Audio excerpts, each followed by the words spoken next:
जन्मदिन पर देश को पीएम मोदी का अनोखा तोहफा। 70 साल बाद भारत में दौड़ेंगे चीते। कब शुरू हुई चीतों को भारत लाने की कहानी, इस पूरी कवायद पर कितना खर्च कर रही सरकार, जानिए यूपी 24 की इस खास रिपोर्ट में। दरअसल नामीबिया से लाए जा रहे 8 चीते शनिवार को भारत आ गए हैं। देश में 1952 में चीतों के विलुप्त होने की घोषणा की गई थी। करीब 70 साल बाद देश में चीते दिखाई देंगे। प्रधानमंत्री नरेंद्र मोदी कूनो नेशनल पार्क में इन चीतों को छोड़ेंगे आज।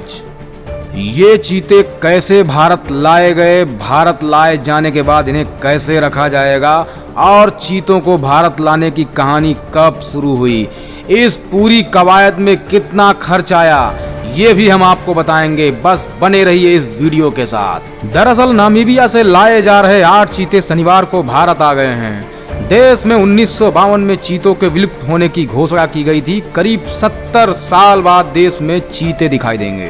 प्रधानमंत्री नरेंद्र मोदी कूनो नेशनल पार्क में इन चीतों को छोड़ेंगे।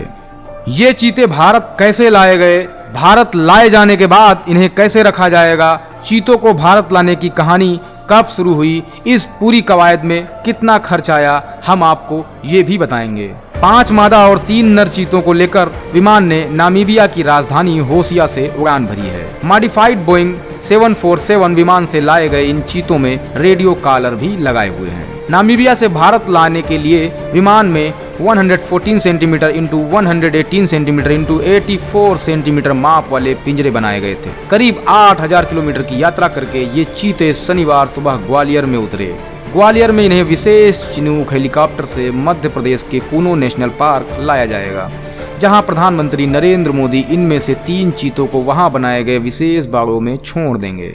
इन चीतों की क्या खासियत है, हम आपको ये भी बता देते हैं। भारत पहुंचे 8 चीतों में 3 नर और 5 मादा चीते हैं। 2 नर चीतों की उम्र 5.5 साल है। दोनों भाई हैं। दोनों नामीबिया के ओडजीवारोंगो स्थित निजी रिजर्व से लाए गए हैं। तीसरे नर चीते की उम्र 4.5 साल है। इसे एरिंडी प्राइवेट गेम रिजर्व से लाया गया है। 5 मादा चीतों में एक 2 साल, एक 2.5 साल, एक 3 से 4 साल, तो 2 5-5 साल के हैं। कूनो पहुंचने के बाद ये चीते 30 दिन तक क्वारंटीन रहेंगे। इस दौरान इन्हें बाड़े के अंदर रखा जाएगा। बाड़े में उनके स्वास्थ्य और अन्य गतिविधियों पर नजर भी रखी जाएगी। सब कुछ ठीक रहा तो 30 दिन बाद इन चीतों को जंगल में छोड़ दिया जाएगा। इन चीतों के लिए कूनो नेशनल पार्क ही क्यों चुना गया, हम आपको ये भी बता देते हैं। कूनो नेशनल पार्क को करीब 1 दशक पहले एशियाई शेरों को लाने के लिए तैयार किया गया था। हालांकि गिर से इन शेरों को कूनो नहीं लाया जा सका। स्थानांतरण की सारी तैयारियां यहाँ हुई थी। शेर के शिकार के लिए संभल, चीतल जैसे जानवरों को भी कूनो में स्थानांतरित किया गया था। शेर के लिए की गई तैयारी अब चीतों के स्थानांतरण के वक्त कम आएंगी। कूनो के अलावा सरकार ने मध्य प्रदेश के ही नौरादेहों वन्य अभयारण्य, राजस्थान भौसरोडगढ़ वन्य जीव परिसर और शाहगढ़ में भी वैज्ञानिक आकलन कराया था। आकलन के बाद कूनो को चीतों के स्थानांतरण के लिए चुना गया था। चीतों को भारत लाने की कहानी कब शुरू हुई, मैं आपको ये भी बता देता हूँ। ये पहली बार नहीं है जब देश में चीतों को बसाने की कोशिश हो रही है। आजादी के 5 साल बाद 1952 में देश में चीतों के विलुप्त होने का ऐलान किया गया। उसी वक्त सरकार ने चीतों के संरक्षण के लिए विशेष प्रयास करने का ऐलान भी किया। 1970 के दशक में ईरान से एशियाई शेरों के बदले एशियाई चीतों को भारत लाने के लिए बात शुरू हुई। ईरान में चीतों को कम आबादी और अफ्रीकी चीतों और ईरानी चीतों में समानता को देखते हुए तय किया गया कि अफ्रीकी चीतों को भारत लाया जाएगा। 2009 में देश में चीतों को लाने की कोशिशें नए सिरे से शुरू की गई। इसके लिए African cheetah introduction project in India project शुरू किया गया।